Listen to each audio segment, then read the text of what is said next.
جی السلام علیکم ناظرین، میں ہوں نظر عباس لندن سے۔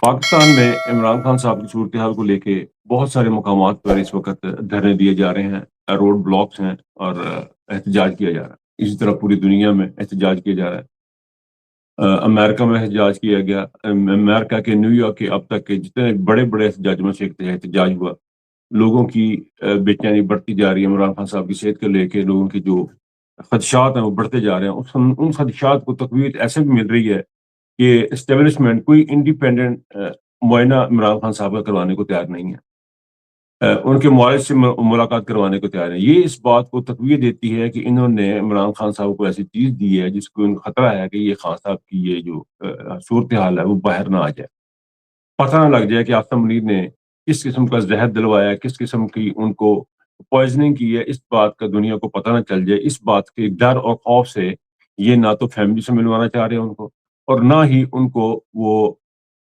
انڈیپینڈنٹ علاج کی سہولت دینا چاہ رہے ہیں۔ اب تک کی صورتحال یہ ہے کہ سوائے ایک ٹیلی فون کال کے کہیں بھی کسی قسم کی لچک نہیں دکھائی گئی ہے اسٹیبلشمنٹ کی جانب سے۔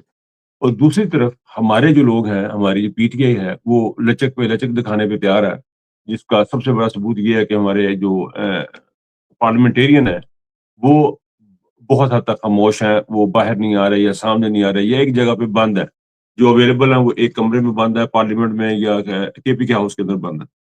ایسی صورتحال میں عوام کا غم و غصہ بڑھتا جا رہا ہے، تنقید بڑھتی جا رہی ہے، اور ان کے ڈسکریڈٹ ہوتے ہوتے حال یہ ہو گیا کہ ہمارے پاس شاید چند ایک لوگ بچے ہیں جن کا کچھ کہا جا سکتا ہے کہ ان کا کریڈٹ ہے۔ میری اس ولاگ کے تھرو جتنے بندے سنیں ان کے تھرو، اور ویسے بھی ایک ریکویسٹ ہے کہ میرا خیال ہے اب ہمیں اپنی قیادت کی طرف دیکھنے کی ضرورت نہیں ہے۔ اب قوم کو اپنی مدد آپ کے تحت جتنا کام اب تک ہوا اپنی مدد آپ کے تحت ہوا، ورنہ ان کا پلان تو جا کے وہاں بیٹھنے کا تھا۔ یہ سوشل میڈیا کے جو لوگ ہیں، جو ڈیجیٹل میڈیا کے جو لوگ ہیں، ان لوگوں نے یہ کام کیا ہے اور اس بات کو ہوا دی ہے کہ ہمیں دھرنے دینے چاہیے، ہمیں روڈیں بلاک کرنا چاہیے، اور اس کا نتیجہ آپ کے سامنے ہے۔ صورتحال ہے۔ میں تھوڑا سا آج جائزہ لینا چاہتا ہوں کہ اسٹیبلشمنٹ کی عقل کو دیکھنا چاہتا ہوں کہ عقل سلیم ان کی کیا کہتی ہے اور پاکستان کی صورتحال کیا ہے اس وقت۔ خان صاحب کو تھوڑی دیر کے لیے ہم اگر ایک طرف رکھیں، فی الحال آگے چل کے بات کریں گے، وہ یہ کہ آپ کو یاد ہوگا کہ تھوڑا سا پہلے کی بات ہے، تھوڑے دن پہلے ہماری کوئٹہ میں ایک بلوچستان کی پوری ٹرین اغوا ہو گئی۔ اب اس ٹرین کی صورتحال یہ ہے کہ جب وہ ٹرین چلتی ہے تو اس کی دونوں طرف فوجی گاڑیاں چلتی ہیں اس ٹرین کے ساتھ، یہ ان کی صورتحال بنی۔ پھر ابھی چند دن پہلے پھر ایک اور واقعہ ہوا، بلکہ بہت بڑا واقعہ ہوا، کہ بے شمار اضلاع میں دہشت گرد آئے، انہوں نے قبضے کیے، انہوں نے پولیس کو ڈسمینٹل کیا، انہوں نے سرکاری افسران جو تھے ان کو اغوا کیا، سال دے کے 2-3 دن تک وہاں بیٹھے رہے۔ یہ صورتحال ہے بلوچستان کی۔ اب ایسے میں کے پی کے کی صورتحال یہ ہے کہ کے پی کے میں وادی تیرہ میں آپریشن کیا گیا، لوگوں کے ریزنٹمنٹ دکھائی، لوگ کھڑے ہو گئے، غصہ بھی ان کا کم نہیں ہوا۔ اس وقت آزاد کشمیر کی سچویشن یہ ہے کہ آزاد کشمیر میں لوگ جو ہیں وہ پاکستان کا جھنڈا اٹھانا پسند نہیں کرتے، آزاد کشمیر کا جھنڈا اٹھانا زیادہ پسند کرتے ہیں۔ وہاں پہ صورتحال کچھ اس نوعیت کی بن چکی ہوئی ہے۔ اب ان تمام چیزوں کو ملاتے ہیں عمران خان صاحب کے ساتھ، کے پی کے میں ڈسٹربنس جو ہے، جو اس وقت جو صورتحال بن رہی ہے، جو کہ ڈسٹربنس ہے، لوگوں کا غم و غصہ بہت زیادہ ہے۔ کے پی کے عوام نے ہمیشہ سچ کا ساتھ دیا، اور وہ اس وقت بہت حد تک جو ہے وہ صبر کا مظاہرہ کر رہے ہیں۔ میرے خیال میں بہت حد تک میں اس لیے کہہ رہا ہوں کہ میرے خیال میں یہ صبر کا وہ پیمانہ لبریز ہے، یہ عمران خان کی آنکھ کا معاملہ ہے۔ بہرحال جی، اس وقت کے پی کی صورتحال جو ہے وہ بھی آپ کے سامنے ہے، وہاں پہ غم و غصہ بہت شدید ہے۔ مجھے یہ سوال میں نے کل شہزاد اکبر صاحب سے بھی کیا تھا۔ مجھے یہ سمجھ نہیں آتی کہ جب آپ کے ملک میں اتنے بڑے بڑے ایشوز کھڑے ہیں، 3-4 جگہ پہ کھڑے ہیں، اور عمران خان جیسے ایک پاپولر لیڈر کو آپ لوگوں نے رگڑنے میں لگے ہوئے ہیں، اس کو ختم کرنے میں لگے ہیں، اس کو مارنے میں لگے ہوئے ہیں، تو آپ مجھے یہ بتائیں کہ آپ کو پاکستان کے ساتھ محبت ہے یا نہیں ہے؟ اب اسٹیبلشمنٹ کے اندر بیٹھے ہوئے ہمارے ججز، ہمارے مقتدرہ جسے کہنا ہے، ہمارے جرنیل جسے کہتے ہیں، اگر کسی میں رتی برابر بھی پاکستان سے محبت ہوگی، میں اس بات پہ زور دوں گا، رتی برابر بھی پاکستان سے محبت ہوگی تو اس کے فیصلے ڈفرنٹ ہوں گے۔ کوئی بھی ملک اس وقت افورڈ نہیں کرتا، کوئی بھی ملک ہو، پاکستان یا کوئی ملک اس طرح افورڈ نہیں کرتا کہ اس کے چاروں صوبوں میں انتشار پھیلا ہو اور وہ مزید انتشار کریٹ کرے۔ ایسے میں ملک ٹوٹنے کا خطرہ ہے۔ تو پھر یہ کہوں گا کہ جو بھی لوگ پاکستان سے محبت اور پیار کرتے ہیں وہ ایسی صورتحال پیدا نہیں ہونے دیں گے۔ مارن بلوچ آپ کی قید میں ہے، عمران خان آپ کی قید میں ہے۔ یہ دو ایسے لیڈر ہیں میرے خیال میں کہ جو پاکستان کو اس کرائسس سے نکال سکتے ہیں، اور دماغ اور عقل جو ہے وہ اس کرائسس سے پاکستان کو نکال سکتی ہے. پاکستان کا مکمل ٹھیک ہونا تو میرا نہیں خیال ہے کہ وہ کچھ ممکن ہے اتنی جلدی، لیکن ایک کام ضرور ہو سکتا ہے، وہ یہ ہے کہ پاکستان کو موجودہ کرائسس سے نکالا جا سکتا ہے.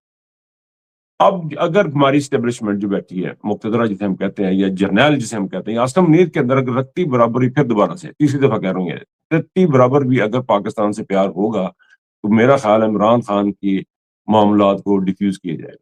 عمران خان صاحب کو رہائی دی جائے گی، عمران خان صاحب کو مکمل سہولیات صحت کی دی جائیں گی، علاج کی دی جائیں گی، اور ان کو رہا کیا جائے گا اور ان کو کسی اچھے ہاسپٹل میں شفٹ کیا گا جو ان کی فیملی کی مرضی کے مطابق. لیکن اگر وہ بندہ ٹیٹ فار ٹیٹ کی پوزیشن میں ہے، کرنا چاہ رہا ہے، اگر وہ سمجھ رہا ہے کہ وہ تنہا جو ہے وہ اس پاکستان کو فتح کر لے گا، سیدھے راستے پہ چلے گا، تو یہ ممکن نہیں ہے. آپ دیکھ لیں انہوں نے جتنے ادارے بنائے، جس میں سی ایس ایف کر کے کوئی ادارہ تھا، وہ ایک انہوں نے بنایا تھا کہ جی اکانومی ہماری بہتر ہوگی، وہ نہیں ہوئی ہے. ملک کے حالات سیاسی ابتر ہو گئے ہیں.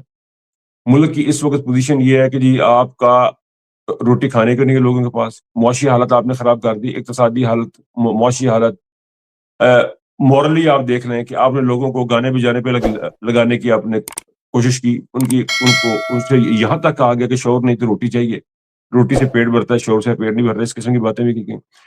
ان حالات میں کوئی ذیلی شعور شخص یہ نہیں کہہ سکتا کہ آصم منیر ایک محب وطن شخص ہے. اب آصم منیر اور اس کے سارے جرنیل کسی بھی صورت میں جو حب الوطنی کے کرائٹیریا میں پورا نہیں اترے، یہ تمام کے تمام جو ہے یہ ملک دشمن قرار دیے جائیں گے. کیونکہ یہ صورتحال، یہ 9 مئی قرار دے دیں، ہم قرار دے دیں گے، یہ ایسی چیزیں بنا دیں گے سر، یہ چیزیں آپ کے ملک کو اور کمزور کریں گے. ملک کمزور ہوتا جا رہا ہے. اسے میں اسرائیل کا مسئلہ بھی اپنی جگہ پہ بھی کھڑا ہے. اسرائیل سے یہ بات کر کے آئے کہ جی ہم آپ کو اپنے جو فوجیں دیں گے یا فوجی دیں گے. اب مجھے یہ تمام چیزیں جو ہیں، کون مسلمان یہ چاہے گا کہ میں اسرائیل میں میرے بچے مر رہے ہوں اور میں جا کے اسرائیل کی فوج کی حفاظت کروں؟ کوئی ذیلی شعور شخص یہ نہیں ایکسیپٹ کرتا کہ پاکستانی فوج یہ کرے گی.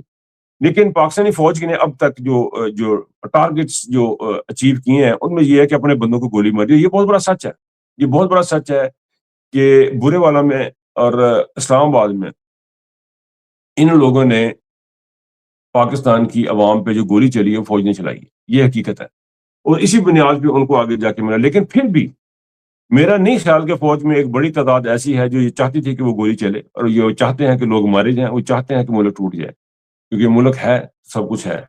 لیکن اگر یہ اپنی ریاست، ملک کے اندر جو ریاست انہوں نے بنائی ہے، اور ریاست جو ہے نا پاکستان سے جڑی ہے، اگر پاکستان ہی نہیں رہے گا تو ریاست نہیں رہے گی. ان کو اس وقت اپنی ریاست بچانے کی ضرورت ہے.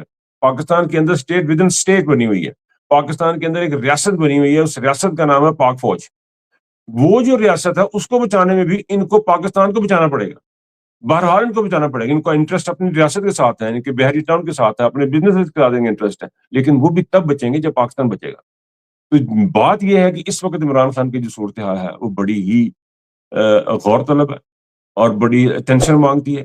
اور میرا سوال یہ ہے کہ اس وقت جو پاکستان کی افواج کے اندر لوگ بیٹھے ہیں وہ کیا اقدام کریں گے؟ اب وہ عمران خان کی صحت کو لے کے آگے کیا کریں گے؟ کیونکہ میں یہ دیکھ رہا ہوں کہ پاکستان جو ہے وہ ٹوٹنے کی طرف جا رہا ہے، جس کی بہت عرصہ پہلے نقشے بنائے گئے تھے، نقشے آئے تھے جی پاکستان کو توڑ دیا جائے گا، 4-5 صوبے بن جائیں گے، ان حالات کی طرف لے کے جایا جا رہا ہے. اور ایسے میں نواز شریف کے اور اس کے جو شہباز شریف کے جو چاہنے والے ہیں، جو لوگ ہیں، وہ اس بات پہ زور دے رہے ہیں کہ یہ تو پہلے بھی ہوا تھا.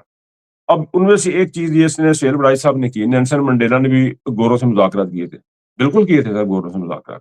ہم بھی فوج کے ساتھ مذاکرات کرنے چاہیں. ان گوروں کے مذاکرات کی صورت میں ایک انڈیپینڈنٹ الیکشن ہوئے تھے، ان مذاکرات کی صورت میں گوروں نے ملک چھوڑ دیا تھا، ملک پہ قبضہ ختم ہو گیا تھا. اگر آپ چاہتے ہیں کہ ہم بھی پی ٹی اے بھی مذاکرات کریں، عمران خان بھی مذاکرات کرے، تو ہم مذاکرات کرنے کو تیار ہیں. پی ٹی اے مذاکرات کرنے کو تیار ہے، عمران خان مذاکرات کرنے کو تیار ہے، لیکن اس کے نتیجے میں فوج کو اس ملک کے اوپر قبضہ چھوڑنا پڑے گا. یہ سویلین کو حوالے کرنا پڑے گا، یہ ملک ان کا اقتدار سویلین کے حوالے کرنا پڑے گا. اگر وہ ایسا کرتے ہیں تو ٹھیک ہے، ادروائز یہی سمجھا جائے گا کہ سہیل بڑائی جیسے بغیرت جو قسم کے صحافی ہیں وہ صرف معاملہ کو ٹھنڈا کرتے ہیں اور آؤٹ آف کانٹیکسٹ قسم کی جو وہ بات چیت کرتے ہیں. یہ معاملہ جو ہیں وہ ان کو صحافیوں کو بھی اب عقل کے ناخن لے لینے چاہیے کہ پاکستان جو ہے ایٹ ورج آف کلیپس، تقریباً کلیپس ہو چکا ہوتا ہے. میں نے ذکر کیا یہ خطرہ ہے کہ عمران خان صاحب کو زہر دیا گیا، اس کو ثبوت اس بات پہ ہے، اور یہ بات اب زبان زد عام ہو گئی ہے. شہباز گل صاحب نے بھی اپنے ویلاگ میں اس کا ذکر کر دیا کہ یہ کرنل تھا جو کھانا ایک کمرے میں رکھ دیا جاتا تھا، اس کھانے کو تالا لگ جاتا تھا، 2 بندوں کے پاس چابی تھی، ایک کرنیل تھا اور ایک وہاں کا جو ڈپٹی سپرنٹینڈنٹ جیل تھا اس کے پاس چابی تھی، اور جیلر صاحب یہ کرنل صاحب اندر جا کے کچھ دم درود کرتے تھے، پڑھتے تھے اس کے اوپر، کھانے کے اوپر، یا کیا کرتے تھے یا کچھ ڈالتے تھے، یہ واضح نہیں ہے، لیکن وہ جاتے تھے، ان کا ایکسس تھا۔ یہ تمام چیزیں اس بات کو ثابت کر رہی ہیں کہ انہوں نے عمران خان کو زہر دیا، ذہنی طور پہ ان کو معذور کرنے کا پروگرام بنایا ہے، اور یہ صورتحال بنائی ہوئی ہے۔ عمران خان کی آنکھ کا جو معاملہ، اس کا علاج یہ کہا جا رہا ہے اس وقت، وہ یہ ایسے ممکن ہے کہ ان کو لیزر کی ٹریٹمنٹ دی جائے۔ یہ بہت امپورٹنٹ پوائنٹ ہے، اور جتنی جلدی دی جائے۔ اب عمران خان کا ڈیلے کرنے کی 2 وجوہات ہو سکتی ہیں، وہ یہ ہے کہ ایک تو ان کو ٹریٹمنٹ پراپر نہ ملے، اور یہ نہ مکمل طور پہ نابینا ہو جائے، ان کو پریشر میں ڈایا جا رہا ہے، اور ان کو بلیک میل کیا جا رہا ہے۔ یہ بھی خبریں ہیں کہ ان کو بلیک میل کیا جا رہا ہے کہ تمہارا علاج تب کرائیں گے جب تم ہماری بات مان لو گے، تمہارا علاج تب کروائیں گے جب تم ایک ویڈیو بنا دو گے، تمہارا علاج تب کرائیں گے ورنہ تم نبینا رہو گے۔ اور اس شیر نے، اس شخص نے جو کہ جیل کے اندر صرف اور صرف اللہ کے آگے سر بسجود ہو رہا ہے، اس شخص نے کہا ہے کہ جی نہیں، مجھے آپ کا علاج نہیں چاہیے۔ یہ دیکھیں ان کی بغیرتی، دیکھیں ان کی بغیرتی، دیکھیں یہ عاصم منیر کے ساتھ آپ کا مقابلہ ہے۔ یہ میرے پیغام جو ہے وہ آج جو فیل Afridi Pakistan P T I کے جو لوگ ہیں، جو لیڈرشپ باہر بیٹھے ہوئے لوگ ہیں، یہ ہیں جی آپ کے وہ لوگ جن پر آپ بھروسہ کر کے بیٹھے، جن پر اعتماد کر کے بیٹھے۔ شہباز گل نے کل جو پروٹیسٹ ہوا ہے نیو یارک میں، اس نے ایک بڑی امپورٹنٹ بات کی ہے، جو میں سمجھتا ہوں مجھے میرے دل کے بڑی قریب ہے۔ وہ بات یہ ہے جی، اب ہمارے کوئی بھی رشتہ داری نہیں ہے، کوئی بہن بھائی نہیں ہے، کوئی تعلق نہیں ہے، اب عمران خان کی زندگی ایٹ اسٹیک ہے۔ یہ جو لوگ باہر بیٹھ کے جی میری فلاں کے ساتھ تعلق ہے، میرا فلاں کے ساتھ تعلق ہے، اب کوئی تعلقات نہیں۔ اب آپ کے ساتھ عمران خان کی زندگی جو ہے وہ ایٹ اسٹیک آ چکی ہوئی ہے۔ اب آپ کو پتہ لگ چکا اس کی آنکھ ضائع کی۔ آنکھ کی اہمیت کا اندازہ صرف اس بات سے آپ لگا لیں کہ قرآن پاک میں اللہ تعالیٰ نے ذکر کیا کہ آنکھ کے بدلے آنکھ، جان کے بدلے جان۔ آنکھ اتنی امپورٹنٹ چیز ہے، جسم کا حصہ ہے، اور وہ ایک ضائع کر دی گئی۔ اس بات کو پاکستان تحریک انصاف کے لوگوں کو سمجھنا ہے، اور پاکستان کی عوام کو بھی سمجھنا ہے۔ اب ہمیں ان کا بائیکاٹ کرنا ہے۔ پاکستان تحریک انصاف کو سمجھنا ہے کہ پاکستان کے حاضر سروس ہوں یا ریٹائرڈ سروس ہوں، جو بھی ہوں، ہمیں ان کا بائیکاٹ کرنا ہے۔ میں تو بہت عرصہ پہلے کر چکا ہوں، میں تو بہت عرصہ پہلے اپنے یاروں دوستوں سے، بہت پیارے دوست ہیں، ان کا کوئی قصور بھی نہیں ہے، لیکن اس وجہ سے تعلق ختم کر دیا تھا کہ جب انہوں نے اسلام آباد میں قتل عام کیا، اس دن سے لے کے آج کے دن میری بہت سارے جو دوست ہیں فوج میں ہیں، بڑے اچھے دوست ہیں، بڑے پیارے دوست ہیں، میرا بچپن گزرا ان کے ساتھ۔ مجھے دکھ ہے اس بات کا کہ ان سے میری بات نہیں ہوتی، اور جن کے ساتھ میں کھیل کے بڑا ہوا ان سے میں بات نہیں کر رہا، صرف اس وجہ سے کہ آپ کو سچ کے ساتھ کھڑا ہونا ہے۔ میں نے ایک دن مرنا ہے، میں نے ساری زندگی ہمیشہ ہمیشہ یہاں پہ نہیں رہنا، میں نے مرنا تو میں نے ان دوستوں کو جواب نہیں دینا، میں نے اپنے رب کو جا کے جواب دینا، اور ان دوستوں نے بھی اپنے رب کو جا کے جواب دینا۔ اس وقت جو بندہ آواز نہیں اٹھائے گا، جو بندہ بات نہیں کرے گا، اس نے اپنے رب کو جواب دینا، اس سے قطع تعلق کر لینا ہی بہتر ہے۔ سمجھ لیں کہ آج آپ مر گئے ہیں، کیونکہ مرنے کے بعد بھی انسان کا تعلق اس دنیا سے ختم ہو جاتا ہے، اپنے بچوں سے، بہن بھائی سے ختم ہوتا ہے۔ آج آپ کو سچ کے ساتھ کھڑا ہونا ہے۔ سچ خود خدا ہے، الحق، اللہ الحق ہے، اللہ کے نام سے نام الحق ہے، اس کا مطلب الٹیمیٹ ٹروتھ، مکمل سچ۔ آپ نے سچ کے ساتھ کھڑا ہونا ہے، تو یہ بڑا ضروری ہے۔ اچھا، ایک جو چیز بہت زیادہ ہو رہی ہے وہ اس وقت ہو رہی ہے کہ ہماری جو تنقید ہو رہی ہے، ہماری جو لیڈرشپ ہے، اس کے اوپر تنقید جو ہے، میرا خیال ہے کہ اب تیسرا چوتھا دن ہو گیا، جنہوں نے نکلنا تھا وہ نکل آئے ہیں، جو نہیں نکلے وہ نہیں نکلے۔ پاکستان کی عوام کو اب جو کرنا ہے وہ خود کرنا ہے۔ بڑی ٹیکنیکل قسم کی یہ لڑائی ہے۔ اس لڑائی کو آپ نے بڑی ٹیکنیکل طریقے سے لڑنا ہے۔ وہ ایسے لڑنا ہے کہ تازہ کمک پہنچنا شروع ہونی چاہیے۔ پہلے جو 2 3 دن سے لوگ بیٹھے ہیں وہ تھک گئے ہوں گے، ان کے پاس کھانا نہیں ہے، ان کے پاس کھانے کی چیزیں نہیں ہیں، ارد گرد کے لوگ، محلے والے، دائیں بائیں کے لوگ ان کی ہیلپ کریں۔ یہ بہت ہی امپورٹنٹ موقع ہے اس وقت تاریخ کا، جس میں سے آپ گزرے، be part of the history, تاریخ کا حصہ بنے۔ کل آپ کہہ سکیں گے کہ ہم اپنے بچوں کے ساتھ ہم واقع کھڑے، جو آج کے نوجوان ہیں وہ کل بتائیں گے کہ عمران خان کے ساتھ یہ سب کچھ ہو رہا تھا تو ہم اس کا حصہ بنے۔ میں بات کرنا جو ہے نا اتنا آسان نہیں ہے۔ یہ عمران خان کی آنکھ ہے، یہ کوئی عام آدمی نہیں ہے۔ اس آنکھ سے اس کو ہم نے دیکھنا سیکھا، اس قوم کو اتنا کچھ دیا اس شخص نے کہ اس کا احسان ہم اتار نہیں پائیں گے۔ آپ کا اگر موقع آپ نے گنوا لیا تو آپ کے ہاتھ کچھ نہیں آئے گا۔ اپنا حصہ ڈال دیں، کم از کم یہ تو کہہ سکیں گے میں باہر کھڑا تھا۔ عمران خان کی زندگی اور موت اللہ تعالیٰ کے ہاتھ میں ہے، لیکن آپ کی کوشش، آپ کا بولنا، آپ کا اٹھنا، آپ کا باہر نکلنا بہت ہی ضروری ہے، بہت ہی امپورٹنٹ ہے۔ آپ یقین کریں، اس وقت اگر آج آپ نہ کھڑے ہو تو ساری زندگی اپنے آپ کو کوسیں گے کہ اپنے گھروں میں بیٹھ کے تسبیحیں کی۔ میرے ایک دوست ہے، مجھے کہنا کہ عمران خان کا بہت دکھ ہے،